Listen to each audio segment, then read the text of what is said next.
Assalamualaikum warahmatullahi wabarakatuh. Welcome back to our YouTube channel AZ Kaur, di mana channel YouTube ini berisikan tentang pengalaman-pengalaman kami dalam pemeliharaan dan perawatan RBW. Kenapa aku share pengalaman-pengalaman kami? Karena aku pikir this is important to be shared with all the people in the world. Karena apa? Sangat murah, gampang, dan sangat simple untuk diaplikasikan di RBW kita. Nah, kali ini aku ingin membahas suatu aroma yang tidak disukai dan tidak disenangi oleh burung walet, yang nantinya akan memberikan efek burung walet tidak mau menginap atau berkoloni di RBW kita. Apa itu aroma-aromanya? Baiklah. Nah, berbicara seputar RBW, ada beberapa hal ataupun aroma yang paling tidak disukai ataupun dihindari oleh burung-burung walet untuk berkoloni di RBW kita. Salah satunya adalah aroma dari pembakaran sampah ataupun asap seperti yang ada di belakang saya. Nah, seperti itu. Saya mempunyai latar RBW dan dekat dari beberapa pemukiman warga. Nah, jadi salah satu yang membuat burung walet tidak senang untuk berkoloni di RBW kita itu adanya aroma dan gangguan dari asap pembakaran sampah. Itu yang pertama. Yang kedua adalah aroma bau masakan seperti cabai dan terasi. Jadi sebagian para sahabat petani walet, banyak dari mereka yang membangun RBW-nya satu sama dengan tempat tinggal mereka. Jadi seperti RBW yang ada di belakang saya ini, itu adalah contoh salah satu RBW yang tersendiri yang tidak menyambung dengan tempat tinggal. Tapi ada beberapa sahabat petani walet yang membangun RBW-nya bersamaan dengan tempat tinggal di bawahnya. Nah, dari situ terkadang bau masakan dari rumah yang kita tinggalin, bau masakan seperti cabai dan terasi itu sangat mengganggu penciuman dari burung walet, sehingga burung-burung walet itu enggan untuk menginap dan bersarang di RBW kita. Kenapa? Karena bau dari cabai dan terasi itu sangat menyengat. Jangankan burung, manusia aja suka bersin dengan bau itu tersebut. Nah, jadi aroma-aroma yang seperti itu yang kurang disenangi burung walet. Dan yang ketiga itu adalah bau gedung baru. Jadi seperti gedung di belakang saya ini adalah contoh salah satu gedung baru yang hanya baru beberapa bulan, sekitar lebih kurang 2 bulan dibangun.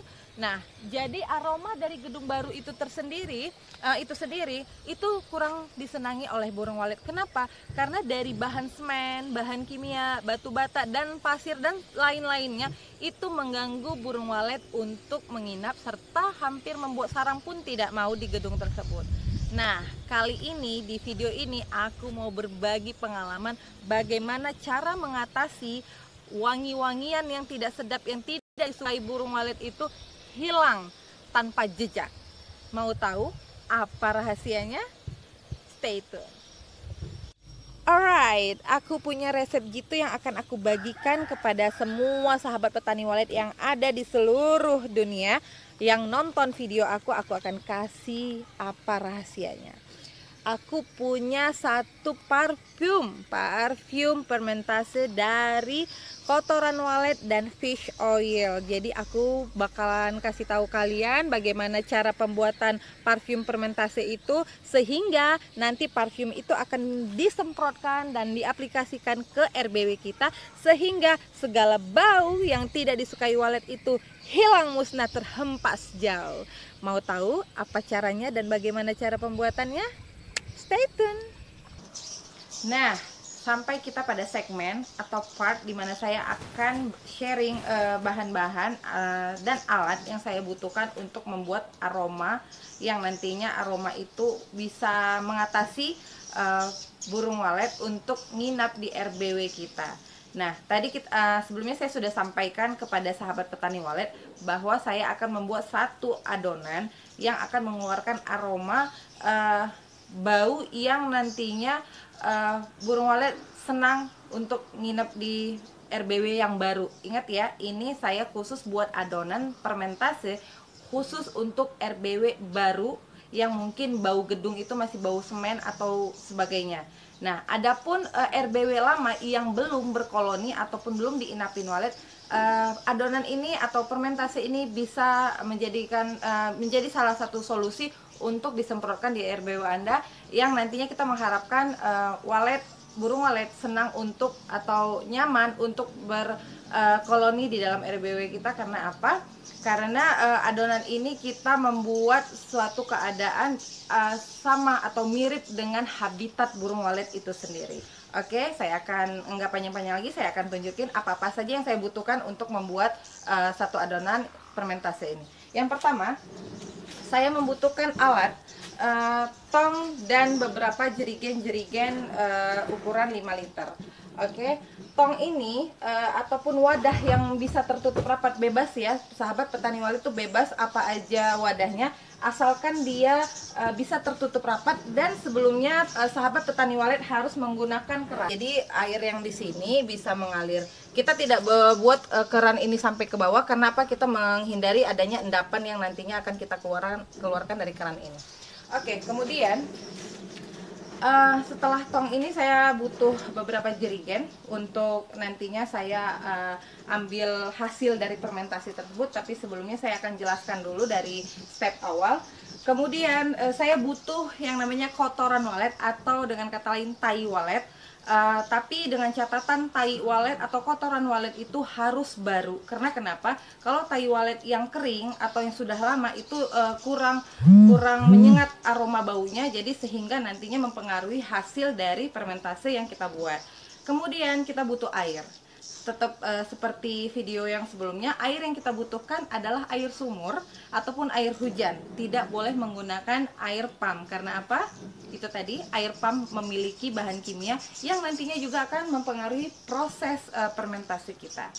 Oke, di sini saya tidak akan menunjukkan bahan awal atau bahan baku dari tai walet tadi. Karena kenapa? Menurut saya untuk pembuatan satu video saya harus menggunakan itu langsung. Saya agak berat ya sahabat petani walet, karena baunya yang sangat luar biasa. Karena saya harus melapisi wajah saya dengan lapisan berlapis-lapis penutup, karena baunya sangat tidak bersahabat. Nah, oke. Jadi seperti yang saya punya adalah wadah tong ini. Saya kurang paham kurang tepatnya ini berapa liter untuk tapi mungkin bisa jadi kurang lebih 100 liter ya. Tapi mungkin kalau tepatnya sahabat petani walet bisa menggunakan wadah sendiri dengan ukuran sendiri. Karena apa? Kita butuh tai walet atau kotoran walet itu dengan airnya hanya 1:1, tergantung wadah yang sahabat petani walet pakai. Jadi kalau saya di sini dengan tong yang ukuran 100 liter ini saya menggunakan 25 kilo tai walet. Kenapa saya bilang 25 kilo? Karena saya menggunakan karung beras ya, karung beras yang ukuran 25 kilo. Nah, jadi dalam karung itu tai walet itu atau kotoran walet itu penuh. Nah, itu kalau di dalam tong ini hanya setengah penuhnya. Oke, kemudian saya isi air. Tapi saya tidak akan mengisi air itu penuh.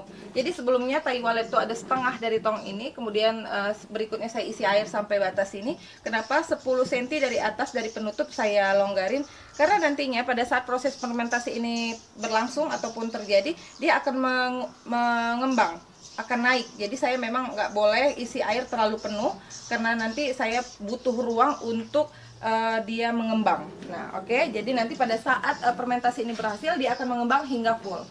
Kemudian setelah melakukan campuran antara kotoran walet dan air tadi, kita tutup rapat. Kenapa harus rapat? Karena pada saat penutup ini tidak rapat, penutup wadah ini tidak rapat, maka akan mempengaruhi hasil fermentasi kita yang akan masuk bakteri dari udara. Jadi hasil baunya itu tidak maksimal seperti yang kita harapkan. Dengan catatan wajib rapat. Nah, kedua dan selanjutnya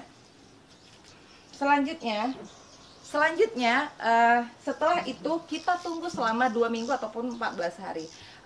Masa percobaan saya memang saya lakukan per minggu ya. Jadi pertama saya trial 7 hari, ternyata belum mendapatkan hasil. 10 hari dan sampai akhirnya benar-benar 14 hari itu saya membuatnya beberapa uji coba. Nah, ternyata selama 2 minggu atau 2 pekan, 14 hari, saya mendapatkan aroma yang seperti saya harapkan. Oke, setelah 2 minggu hasilnya itu sangat maksimal. Dia mengembang, kotoran waletnya naik, dan endapan dari fermentasi itu kita dapatkan. Kemudian bagaimana cara kita mengambil air dari fermentasi? Karena kita butuhkan adalah airnya, bukan kotorannya. Oke, setelah kita buka penuh, kita boleh buang di atas permukaannya. Maaf, saat ini saya tidak bisa menunjukkan karena saya kurang bersahabat dengan baunya. Pakai masker ini saja sebenarnya kurang membantu. Jadi endapan yang ada di atas tuh boleh kita buang.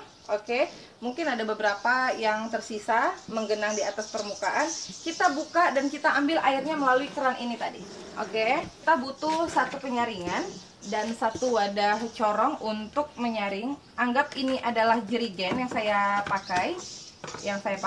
Oke, ini jerigen saya masukkan ke dalam muncungnya dan saya gunakan penyaringan di atasnya untuk menghambat serpihan-serpihan kotoran yang akan masuk ke dalam jerigen. Oke, sebelumnya saya pakai masker dulu ya, sahabat petani walet, karena ini luar biasa tidak bersahabatnya. Oke, ini contoh di mana air yang di dalam keran ini keluar, dan saya butuh benar-benar penyaringan agar nanti pada saat proses penyemprotan tidak terhambat oleh serpihan-serpihan dari kotoran walet. Seperti ini, boleh didekatin.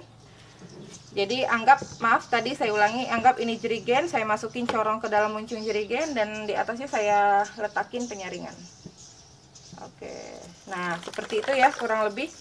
Ini adalah hasil air fermentasenya yang setelah 14 hari antara kotoran walet dan air tadi. Oke, sudah ya, terlihat jelas tuh seperti itu. Yap. Oke, jadi dia benar-benar yang didapat nanti airnya saja full, tidak ada kotoran walet ataupun serpihannya. Oke, seperti itu. Nah, nanti saya akan masukkan ke dalam wadah seperti ini, wadah per jerigen-jerigennya. Tuh, ini adalah beberapa hasil yang sudah saya buat berulang-ulang ya. Nah, itu jadi saya punya beberapa jerigen. Nah, ini saya gunakan jerigen 5 liter untuk sebagai pembagian wadah tempat-tempat airnya tadi. Nah, ini adalah kondisi siap untuk diaplikasikan ataupun siap untuk disemprotkan pada RBW baru ataupun RBW lama yang belum berkoloni burung walet. Nah, sebelumnya saya perlu kasih tahu, saya punya satu bahan lagi ya, setelah saya ambil airnya tadi, air fermentasi yang sudah ready untuk disemprotkan. Nah, sebelum melakukan penyemprotan saya menggunakan satu bahan lagi. Ini menurut saya bahan pamungkasnya, bahan yang lain dari yang lain. Mungkin ada beberapa sahabat petani walet yang melakukan hal yang sama, namun tidak sama dengan yang saya lakukan ini. Oke, saya membutuhkan butiran dari minyak ikan. Oke, udah tahu minyak ikan ya. Artinya butiran ini yang kita harapkan keluar dari sini adalah amisnya. Oke, untuk ukuran yang sekecil ini minyak ikan, saya butuh 5 butir per liternya. Jadi setiap 1 liter larutan fermentasi saya butuh 5 butir minyak ikan yang ukuran kecil ya, karena di atas ini ada satu ukuran lagi yang agak lebih gede. Nah, kebetulan di sini saya menggunakan jerigen 5 liter, artinya saya membutuhkan 25 butir minyak ikan untuk 5 liter larutan fermentasi saya. Oke, jadi pemakaian ini bagaimana? Pada saat kita ingin melakukan penyemprotan di RBW kita pecahkan dulu, boleh dengan tangan, boleh dengan gunting, ke dalam larutan yang udah kita sediakan yang siap untuk diaplikasikan. Oke. Kemudian apa sih yang disemprot di RBW kita? Nah, kalau video sebelumnya atau di segmen sebelumnya saya menyarankan untuk sirip, kali ini saya menyarankan untuk dinding dan lantai, seluruh permukaan kecuali sirip di RBW Anda. Jadi sampai di batas mana ya kita harus menyemprotnya? Saya kasih tahu sesuai pengalaman saya. Andai kamu punya sirip di RBW, kamu harus ukur 50 cm dari batas sirip ke bawah. Itu kamu lakukan penyemprotan seluruhnya keliling gedung Anda, keliling gedung RBW sampai bahkan lantai. Nah, untuk aroma fermentasi yang kita buat ini, saya sarankan seperti pengalaman saya itu penyemprotan sebulan sekali sebelum RBW kita on ataupun gedung lama yang belum diinap. Jadi sebulan sekalinya itu sampai kapan? Ya kita bisa merasakan ya, gedung atau ruangan itu sudah mengeluarkan bau atau baunya sudah stay seperti habitat yang dicari walet. Menurut kita itu stop, nggak perlu lagi kamu lakukan penyemprotan atau pembuatan ini, karena menurut saya agak sedikit mubazir. Jadi saran saya begitu, kita harus agak lebih peka melihat atau mengecek RBW kita sebulan sekali pada saat penyemprotan, apakah memang suasananya sudah seperti habitat yang diinginkan burung walet, baunya sudah menempel, dan baunya itu sudah memang melekat pada ruangan RBW kita. Nah, itu tidak perlu lagi dilakukan. Nah, sampai di sini dulu sahabat petani walet sharing-sharingan kita. Nah, kalau kamu mau tahu lagi apa-apa aja perawatan dan pemeliharaan RBW ala aku, kamu harus subscribe, like, share, and aktifkan loncengnya agar kamu tidak ketinggalan video-video berikutnya untuk pencegahan dan perawatan RBW kita. Dan aku pikir ini must to try this at home, karena apa? Murah dan sangat gampang buatnya. Oke, sampai di sini dulu. Wassalamualaikum warahmatullahi wabarakatuh.